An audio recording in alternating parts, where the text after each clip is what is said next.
ಎಲ್ಲೇ ಹೋಗಿ ಚಂದ್ರಮುಖಿ ಪ್ರಾಣಸಖಿ ಸಿನಿಮಾದ ಹಾಡುಗಳೇ ಮೇಳೈಸ್ತಾ ಇರುತ್ತೆ. 20 ರೂಪಾಯಿ ಕ್ಯಾಸೆಟ್ ಬೆಲೆ. ಹಂಸಲೇಖ ಅವರ ಸಿನಿಮಾದಲ್ಲಿ ಹೇಗೆ ಅತ್ಯದ್ಭುತವಾದ ಬ್ಯಾಕ್ಗ್ರೌಂಡ್ ಮ್ಯೂಸಿಕ್ ಇರುತ್ತೋ ಅಂತಹದೇ ಹಿನ್ನೆಲೆ ಸಂಗೀತವನ್ನು ಕೆ ಕಲ್ಯಾಣ್ ಅವರು ಚಂದ್ರಮುಖಿ ಪ್ರಾಣಸಖಿ ಸಿನಿಮಾಗೂ ಕೊಟ್ಟಿರ್ತಾರೆ. ವುಡ್ಲ್ಯಾಂಡ್ಸ್ ಚಿತ್ರಮಂದಿರದಲ್ಲಿ ಮೊದಲನೇ ದಿನ ಮಾರ್ನಿಂಗ್ ಶೋ ಮ್ಯಾಟ್ನಿ ಕಲೆಕ್ಷನೇ ಇಲ್ಲ, ತೀರಾ ಡಲ್ಲು ಕಲೆಕ್ಷನ್ನು. ಒಂದು ಹಾಡಿಗೋಸ್ಕರ, ಮತ್ತೊಂದು ಆ ಸಿನಿಮಾದ ಕತೆಗೋಸ್ಕರ ಮತ್ತೆ ಮತ್ತೆ ಆ ಸಿನಿಮಾವನ್ನು ವೀಕ್ಷಣೆ ಮಾಡ್ತಾರೆ. ನಮ್ಗೆ ಹೇಗೆ ಈಗ ಮೊಬೈಲ್ ಕೆಟ್ಟದು ಅನಿಸುತ್ತೋ, ಚಂದ್ರಮುಖಿ ಪ್ರಾಣಸಖಿ ಸಿನಿಮಾ ನೋಡಿದಾಗ ಲ್ಯಾಂಡ್ಲೈನ್ ಫೋನು ಕೂಡ ಕೆಟ್ಟದ್ದು ಅಂತಾನೆ ಅನಿಸುತ್ತೆ. ಚಂದ್ರಮುಖಿ ಪ್ರಾಣಸಖಿ ಸಿನಿಮಾದ ಮೂಲಕ ಹಂಸಲೇಖ ಅವ್ರಿಗೆ ತಕ್ಕ ಶಿಷ್ಯ ಅನ್ನೋದನ್ನು ಕೆ ಕಲ್ಯಾಣ್ ಅವರು ಪ್ರೂವ್ ಮಾಡ್ತಾರೆ.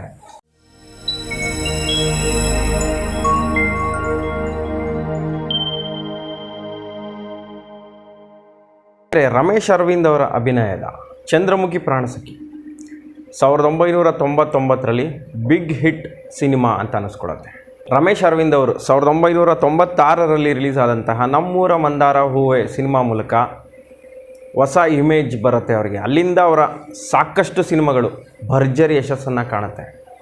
ನಮ್ಮೂರ ಮಂದಾರ ಹೂವೆ 25 ವಾರ ಪ್ರದರ್ಶನವಾದಂಥ ಸಿನಿಮಾ. ಅಲ್ಲಿಂದ ಅವರು ಯಾವ್ಯಾವ ಸಿನಿಮಾಗಳಲ್ಲಿ ಮಾಡ್ತಾರೋ ಅದೆಲ್ಲವೂ ಕೂಡ ಯಶಸ್ವಿ ಪ್ರದರ್ಶನವಾಗ್ತಾ ಇರುತ್ತೆ. ಅವರು ಕನ್ನಡದ ಬ್ಯುಸಿ ನಟ ಆಗಿಬಿಡ್ತಾರೆ.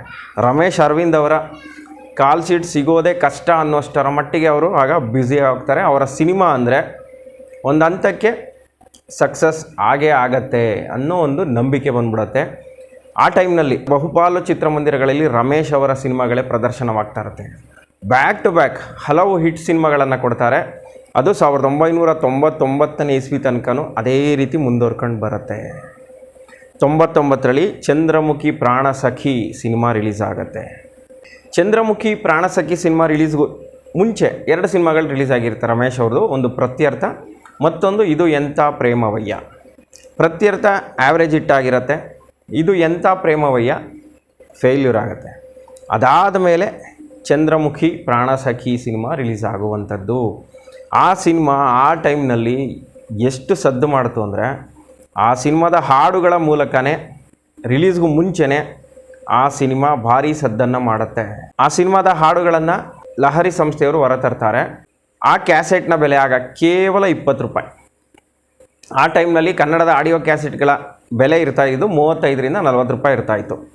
ಆದರೆ ಚಂದ್ರಮುಖಿ ಪ್ರಾಣಸಖಿ ಸಿನಿಮಾದ ಹಾಡುಗಳನ್ನು ಕೇವಲ 20 ರೂಪಾಯಿಗೆ ಬಿಡುಗಡೆ ಮಾಡ್ತಾರೆ ಲಹರಿ ಸಂಸ್ಥೆಯವರು. ಆಗ ಅದೇ ಚರ್ಚೆ, ಕೇವಲ ಬರೀ 20 ರೂಪಾಯಿಗೆ ಕ್ಯಾಸೆಟ್ಟು, ಏನಾಗಾದರೆ ಸಿನಿಮಾದಲ್ಲಿ ಹಾಡುಗಳು ಚೆನ್ನಾಗಿಲ್ವಾ, ಅದಕ್ಕೋಸ್ಕರ 20 ರೂಪಾಯಿಗೆ ಬಿಡ್ತಾ ಇದ್ದಾರೆ ಅಂತೆಲ್ಲ ಚರ್ಚೆ. ಆದರೆ ಆ ಸಿನಿಮಾದ ಹಾಡುಗಳನ್ನು ಕೇಳಿದಂತಹ ಕನ್ನಡ ಚಿತ್ರಪ್ರೇಮಿಗಳು ಫಿದಾಗೋಗ್ತಾರೆ. ಅಂತಹ ಒಂದು ಸೂಪರ್ ಹಿಟ್ ಸಾಂಗ್ಗಳನ್ನು ಕೆ ಕಲ್ಯಾಣ್ ಅವರು ಕೊಟ್ಟಿರ್ತಾರೆ.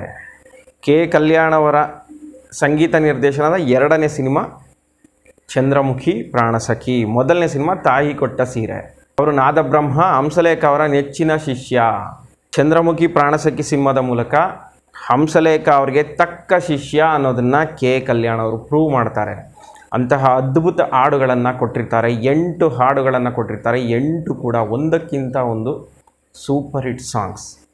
ಆ ಸಾಂಗನ್ನು ಕೇಳ್ತಾ ಇದ್ದಾಗೇ ಕನ್ನಡ ಚಿತ್ರರಸಿಕರು ಮುಳುಗೋಗ್ತಾರೆ, ಎಂಥ ಅದ್ಭುತವಾದ ಹಾಡುಗಳೇ ಅಂತೇಳಿ. ಆಗ ಎಲ್ಲೇ ಹೋಗಿ ಚಂದ್ರಮುಖಿ ಪ್ರಾಣಸಖಿ ಸಿನಿಮಾದ ಹಾಡುಗಳೇ ಮೇಳೈಸ್ತಾ ಇರುತ್ತೆ. 20 ರೂಪಾಯಿ ಕ್ಯಾಸೆಟ್ ಬೆಲೆ. 35-40 ರೂಪಾಯಿ ಇದ್ದಂಥ ಕಾಲದಲ್ಲಿ ಕೇವಲ 20 ರೂಪಾಯಿಗೆ ಆ ಕ್ಯಾಸೆಟ್ಗಳನ್ನು ಕೊಡ್ತಾರೆ.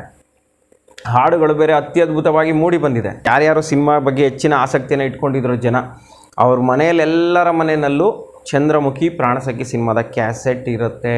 ಎಲ್ಲರೂ ಕೂಡ ಸಿನಿಮಾದ ಹಾಡುಗಳನ್ನು ಕೇಳಿ ಫಿದಾ ಆಗೋಗ್ತಾರೆ. ಏನು ಅದ್ಭುತವಾದ ಹಾಡುಗಳು ಬಂದಿದೆಯಪ್ಪ, ಇನ್ನು ಸಿನಿಮಾ ಯಾವ ರೀತಿ ಬಂದಿರುತ್ತೆ ಅನ್ನೋ ಒಂದು ಚರ್ಚೆಗಳು ಶುರುವಾಗುತ್ತೆ. ಆ ವರ್ಷದಲ್ಲಿ ಅಂದರೆ 1999ರಲ್ಲಿ ಕನ್ನಡ ಚಿತ್ರರಂಗಕ್ಕೆ 2 ಪ್ರತಿಭಾವಂತ ನಿರ್ದೇಶಕರು ಎಂಟ್ರಿ ಆಗ್ತಾರೆ. ಒಬ್ಬರು ಮಹೇಶ್ ಸುಖದರೆ, ಮತ್ತೊಬ್ಬರು ಸೀತಾರಾಮ್ ಕಾರಂತ್. ಮಹೇಶ್ ಸುಖದರೆ ಅವರು ಕೂಡ ರಮೇಶ್ ಅವರ ಸಂಭ್ರಮ ಸಿನಿಮಾ ಮೂಲಕನೇ ಚಿತ್ರರಂಗಕ್ಕೆ ಎಂಟ್ರಿ ಆಗ್ತಾರೆ. ಅದು ಕೂಡ ಸೂಪರ್ ಹಿಟ್ ಸಿನಿಮಾ. ಅದಾದ ನಂತರ ಸೀತಾರಾಮ್ ಕಾರಂತ್ ಅವರು ರಮೇಶ್ ಅವರ ಚಂದ್ರಮುಖಿ ಪ್ರಾಣಸಖಿ ಸಿನಿಮಾದ ಮೂಲಕನೇ ಚಿತ್ರರಂಗಕ್ಕೆ ಎಂಟ್ರಿ ಆಗುವಂಥದ್ದು. ಅವರು ಕೂಡ ತಮ್ಮ ಮೊದಲನೇ ಸಿನಿಮಾದಲ್ಲೇ ಅದ್ಭುತ ಯಶಸ್ಸನ್ನು ಗಳಿಸ್ತಾರೆ. ಆ ಸಿನಿಮಾ ರಿಲೀಸ್ ಆದಮೇಲೆ, ಆ ಸಿನಿಮಾ ರಿಲೀಸ್ ದಿನ ಅಂತಹ ಭರ್ಜರಿ ಓಪನಿಂಗ್ ಪಡೆಯೋದಿಲ್ಲ. ನಮ್ಮ ಮೈಸೂರಿನಲ್ಲದು ವುಡ್ಲ್ಯಾಂಡ್ಸ್ ಮತ್ತು ಲಕ್ಷ್ಮೀ ಚಿತ್ರಮಂದಿರಕ್ಕೆ ಬಂದಿರುತ್ತೆ. ಬೆಂಗಳೂರಿನಲ್ಲಿ ಅಪರ್ಣ ಮೇನ್ ಥಿಯೇಟ್ರ್ ಅಂತ ಕಾಣುತ್ತೆ. ವುಡ್ಲ್ಯಾಂಡ್ಸ್ ಚಿತ್ರಮಂದಿರದಲ್ಲಿ ಮೊದಲನೇ ದಿನ ಮಾರ್ನಿಂಗ್ ಶೋ ಮ್ಯಾಟ್ನಿ ಕಲೆಕ್ಷನೇ ಇಲ್ಲ, ತೀರಾ ಡಲ್ಲು ಕಲೆಕ್ಷನ್ನು. ನಮ್ಮ ಅಣ್ಣ ಆ ಸಿನಿಮಾವನ್ನು ನೋಡ್ಕೊಂಬರ್ತಾರೆ ಅವತ್ತು ಮೊದಲನೇ ದಿನ ವುಡ್ಲ್ಯಾಂಡ್ಸಲ್ಲಿ ನೋಡ್ತಾರೆ. ಆ ಸಿನಿಮಾವನ್ನು ನೋಡ್ಕೊಂಬಂದು ಈ ಸಿನಿಮಾ ಮಾತ್ರ ಅದ್ಭುತವಾಗಿದೆ, ಭಾಳ ಚೆನ್ನಾಗಿದೆ, ಆದರೆ ಕಲೆಕ್ಷನೇ ಇಲ್ವಲ್ಲ, ಎಷ್ಟು ಚೆನ್ನಾಗಿದೆ ಸಿನಿಮಾ, ಹಾಡುಗಳು ಎಷ್ಟು ಚೆನ್ನಾಗಿತ್ತು, ಮೊದಲನೇ ದಿನದಿಂದನೇ ಕಲೆಕ್ಷನ್ ಬರಬೇಕಾಗಿತ್ತು, ಇದು ಯಾಕೆ ಕಲೆಕ್ಷನ್ ಇಲ್ವಲ್ಲ ಅಂತ ನಮ್ಮ ಅಣ್ಣ ಹೇಳಿದ್ದುಂಟು. ಆದರೆ ಆ ಸಿನಿಮಾ ಮೊದಲನೇ ದಿನ ಕಲೆಕ್ಷನ್ ಏನೋ ಬರಲಿಲ್ಲ, ಎರಡನೇ ದಿನ ಶನಿವಾರನೂ ಕೂಡ ಅಂತಹ ಕಲೆಕ್ಷನ್ ಬರೋದಿಲ್ಲ. ಭಾನುವಾರದ ನಂತರ ಆ ಸಿನಿಮಾದ ಕಲೆಕ್ಷನ್ ಬೊಂಬಾಟ ಆಗಿಬಿಡುತ್ತೆ, ಎಲ್ಲೆಡೆ ಹೌಸ್ಫುಲ್ ಆಗ್ಲಿಕ್ಕೆ ಶುರುವಾಗುತ್ತೆ. ಅದರಲ್ಲೂ ಕ್ಲಾಸ್ ಆಡಿಯನ್ಸು, ಬಾಲ್ಕನಿಗೆ ಹೋಗುವಂಥ ಆಡಿಯನ್ಸ್ ಅಂತೂ ಆ ಸಿನಿಮಾ ನೋಡೋದಕ್ಕೆ ಮುಗಿ ಬೀಳ್ತಾರೆ. ಆ ಟೈಮ್ನಲ್ಲಿ 99,000 ಅಲ್ಲಿ ತನಕ ಯಾವುದೇ ಕನ್ನಡ ಸಿನಿಮಾಗಳಿದ್ದರೂ ಫಸ್ಟು ಗಾಂಧಿ ಕ್ಲಾಸ್ ಫುಲ್ ಆಗಿಬಿಡೋದು, ಆನಂತರ ಸೆಕೆಂಡ್ ಕ್ಲಾಸ್ ಫುಲ್ ಆಗ್ತಾಯಿತ್ತು. ಆ ಎರಡೂ ಕ್ಲಾಸ್ಗಳು ಫುಲ್ ಆದಮೇಲೆ ಬಾಲ್ಕನಿ ಫುಲ್ ಆಗ್ತಾಯಿತ್ತು. ಆದರೆ ಚಂದ್ರಮುಖಿ Pranasakhi cinema first balcony full ಆಗ್ತಾಯಿತ್ತು. ಆ ಮಟ್ಟಿಗೆ ಆ ಸಿನಿಮಾವನ್ನು ನೋಡಲಿಕ್ಕೆ ಮುಗಿ ಬೀಳೋರು ಪ್ರೇಕ್ಷಕರು, ಎಲ್ಲ ವರ್ಗದ ಪ್ರೇಕ್ಷಕರು ಆ ಸಿನಿಮಾವನ್ನು ನೋಡೋದಕ್ಕೆ ಕಾತರರಾಗ್ತಾಯಿದ್ರು. ಒಂದು ಸರಿ ನೋಡಿದಂಥವ್ರು ಪದೇ ಪದೇ ಆ ಸಿನಿಮಾವನ್ನು ನೋಡಿದ್ದಾರೆ. ಒಂದು ಹಾಡಿಗೋಸ್ಕರ, ಮತ್ತೊಂದು ಆ ಸಿನಿಮಾದ ಕತೆಗೋಸ್ಕರ ಮತ್ತೆ ಮತ್ತೆ ಆ ಸಿನಿಮಾವನ್ನು ವೀಕ್ಷಣೆ ಮಾಡ್ತಾರೆ. ಮತ್ತು ಆಗ ಕನ್ನಡ ಚಿತ್ರರಂಗದಲ್ಲಿ ಸಾಕಷ್ಟು ಹೆಸರು ಮಾಡಿದಂತಹ, ಓಡುವ ಕುದುರೆ ಅಂತ ಹೆಸರು ಮಾಡಿದಂತಹ ಪ್ರೇಮ ಅವರ ಸಿನಿಮಾದ ನಾಯಕಿಯಾಗಿ ಆಯ್ಕೆಯಾಗಿರ್ತಾರೆ. ಅದು ಕೂಡ ಸಿನಿಮಾದ ಪ್ಲಸ್ ಪಾಯಿಂಟ್ ಆಗುತ್ತೆ. ಮತ್ತು ಆ ಸಿನಿಮಾದ ಮತ್ತೊಬ್ಬ ನಾಯಕಿ ಭಾವನಾ, ಅವರು ನಂಬರ್ 1 ಸಿನಿಮಾದಲ್ಲಿ ಅದ್ಭುತವಾದ ನಟನೆಯನ್ನು ಮಾಡಿ ಎಲ್ಲರ ಮನಸ್ಸನ್ನು ಗೆದ್ದಿರ್ತಾರೆ. ಆದರೆ ಚಂದ್ರಮುಖಿ ಪ್ರಾಣಸಖಿ ಸಿನಿಮಾದಲ್ಲಿ ತುಂಟ ಹುಡುಗಿ ಪಾತ್ರ, ಅಂದರೆ ಜವಾಬ್ದಾರಿನೇ ಇಲ್ಲದೆ ಇರುವಂಥ ಒಂದು ಹುಡುಗಿ, ಎಲ್ಲವನ್ನು ಕೇರ್ಲೆಸ್ ಆಗಿ ತಗೊಳ್ಳುವಂಥ ಒಂದು ಹುಡುಗಿಯ ಪಾತ್ರವನ್ನು ಮಾಡಿರ್ತಾರೆ. ಭಾಳ ಸೊಗಸಾಗಿ ಅಭಿನಯವನ್ನು ಮಾಡಿರ್ತಾರೆ. ಆ ಸಿನಿಮಾ ನೋಡ್ತಿದ್ದಂಥ ಪ್ರೇಕ್ಷಕರು ಫಸ್ಟಿಂದ ಕೊನೆ ತನಕ ಆ ಸಿನಿಮಾದ ಹಾಡುಗಳು, ಆ ಸಿನಿಮಾದ ಬ್ಯಾಕ್ಗ್ರೌಂಡ್ ಮ್ಯೂಸಿಕ್ಕು ಮತ್ತು ಆ ಸಿನಿಮಾದಲ್ಲಿ ಮಾಡಿರುವ ನಟರುಗಳ ಆ್ಯಕ್ಟಿಂಗನ್ನು ನೋಡೇ ಹೋಗ್ತಾರೆ ಅಂತ ಹೇಳ್ಬೋದು. ಆ ಸಿನಿಮಾ ಹೆಚ್ಚಾಗಿ ಕರಾವಳಿ ಭಾಗದಲ್ಲೇ ಶೂಟಿಂಗ್ ಮಾಡಿರುವಂಥದ್ದು. ಆ ಸಿನಿಮಾದ ಕ್ಯಾಮ್ರಾ ವರ್ಕ್ ಕೂಡ ಅತ್ಯದ್ಭುತವಾಗಿರುತ್ತೆ. ಪ್ರೇಕ್ಷಕರು ಫಸ್ಟಿಂದ ಕೊನೆ ತನಕ ಎಲ್ಲೂ ಎದ್ದೋಗ್ದೇ ಆ ಸಿನಿಮಾವನ್ನು ವೀಕ್ಷಣೆ ಮಾಡ್ತಾರೆ. ಆ ಸಿನಿಮಾದಲ್ಲಿ ಹಾಡುಗಳು ಚೆನ್ನಾಗಿರುತ್ತೆ, ಕತೆ ಸೂಪರಾಗಿರುತ್ತೆ, ಆ ಸಿನಿಮಾದಲ್ಲಿ ಮಾಡಿರುವಂಥ ಆ್ಯಕ್ಟರ್ಗಳ ಅಭಿನಯ ಅದ್ಭುತವಾಗಿರುತ್ತೆ. ಹೀಗಾಗಿ ಆ ಸಿನಿಮಾ ಎಲ್ಲೂ ಕೂಡ ಬೋರ್ ಆಗೋದಿಲ್ಲ. ಹೊಸ ನಿರ್ದೇಶಕರಾದರೂ ಕೂಡ ಭಾಳ ಅಚ್ಚುಕಟ್ಟಾಗಿ ಆ ಸಿನಿಮಾವನ್ನು ನಿರ್ದೇಶನವನ್ನು ಮಾಡಿರ್ತಾರೆ. ಮತ್ತು ಕೆ ಕಲ್ಯಾಣ್ ಅವರು ತಮ್ಮ 2ನೇ ಸಿನಿಮಾದಲ್ಲಿ, ಅಂದರೆ ಸಂಗೀತ ನೀಡಿದಂಥ 2ನೇ ಸಿನಿಮಾದಲ್ಲೂ ಕೂಡ ಭರ್ಜರಿ ಹೆಸರನ್ನು ಮಾಡ್ತಾರೆ. ಆ ಸಿನಿಮಾದ ಬ್ಯಾಕ್ಗ್ರೌಂಡ್ ಮ್ಯೂಸಿಕ್ ನೋಡ್ತಾ ಇದ್ದರೆ ನಮಗೆ ಹಂಸಲೇಖ ಅವ್ರು ನೆನಪಾಗ್ತಾರೆ. ಹಂಸಲೇಖ ಅವರ ಸಿನಿಮಾದಲ್ಲಿ ಹೇಗೆ ಅತ್ಯದ್ಭುತವಾದ ಬ್ಯಾಕ್ಗ್ರೌಂಡ್ ಮ್ಯೂಸಿಕ್ ಇರುತ್ತೋ ಅಂತಹದೇ ಹಿನ್ನೆಲೆ ಸಂಗೀತವನ್ನು ಕೆ ಕಲ್ಯಾಣ್ ಅವರು ಚಂದ್ರಮುಖಿ ಪ್ರಾಣಸಖಿ ಸಿನಿಮಾಗೂ ಕೊಟ್ಟಿರ್ತಾರೆ. ಆ ಸಿನಿಮಾ ಬಂದಾಗ ಒಂದು ಮಾತು ಹೆಚ್ಚು ಚರ್ಚೆ ಆಗ್ತಾಯಿತ್ತು. ನಾವು ಈಗ ಹೇಳ್ತೀವಲ್ಲ, ಮೊಬೈಲ್ನಿಂದ ಹುಡುಗರು ಹಾಳಾಗ್ತಾ ಇದ್ದಾರೆ, ಮೊಬೈಲ್ನಿಂದ ಸಮಾಜ ಹಾಳಾಗ್ತಾ ಇದೆ ಅಂತ. ಆಗ ಲ್ಯಾಂಡ್ಲೈನ್ ಫೋನಿಂದ ಸಮಾಜ ಹಾಳಾಗತ್ತೆ, ಲ್ಯಾಂಡ್ಲೈನಲ್ಲಿ ಏನೇನೆಲ್ಲ ಅವಾಂತರ ಆಗುತ್ತೆ. ಆ ಸಿನಿಮಾವನ್ನು ನೋಡಿದವರು ಮನೆಯಲ್ಲಿ ಫೋನೇ ಇರಬಾರ್ದಪ್ಪ, ಫೋನೇ ಇಟ್ಕೋಬಾರ್ದು, ಫೋನ್ ಇದ್ದರೆ ಏನೇನೋ ಹಿಂಸೆಗಳು ಅಂತ ಹೇಳಿದ್ದುಂಟು. ಯಾಕಂದರೆ ಆ ಸಿನಿಮಾ ನಿಂತಿರೋದೇ ಫೋನ್ ಮೇಲೆ ಅಂತ ಹೇಳ್ಬೋದು, ಫೋನ್ ಕಾಲ್ ಮೇಲೆ. ಫೋನ್ ಕಾಲ್ನಲ್ಲಿ ರಮೇಶ್ ಅವರಿಗೆ ಭಾವನಾ ಅವರು ಆಟ ಆಡಿಸುವಂಥದ್ದು. ಫೋನ್ ಎಷ್ಟು ಒಳ್ಳೆಯದೋ ಅಷ್ಟೇ ಕೆಟ್ಟದು ಅನ್ನೋದನ್ನು ಆ ಸಿನಿಮಾದಲ್ಲಿ ತೋರಿಸಿರ್ತಾರೆ. ನಮ್ಗೆ ಹೇಗೆ ಈಗ ಮೊಬೈಲ್ ಕೆಟ್ಟದು ಅನಿಸುತ್ತೋ, ಚಂದ್ರಮುಖಿ ಪ್ರಾಣಸಖಿ ಸಿನಿಮಾ ನೋಡಿದಾಗ ಲ್ಯಾಂಡ್ಲೈನ್ ಫೋನು ಕೂಡ ಕೆಟ್ಟದ್ದು ಅಂತಲೇ ಅನಿಸುತ್ತೆ.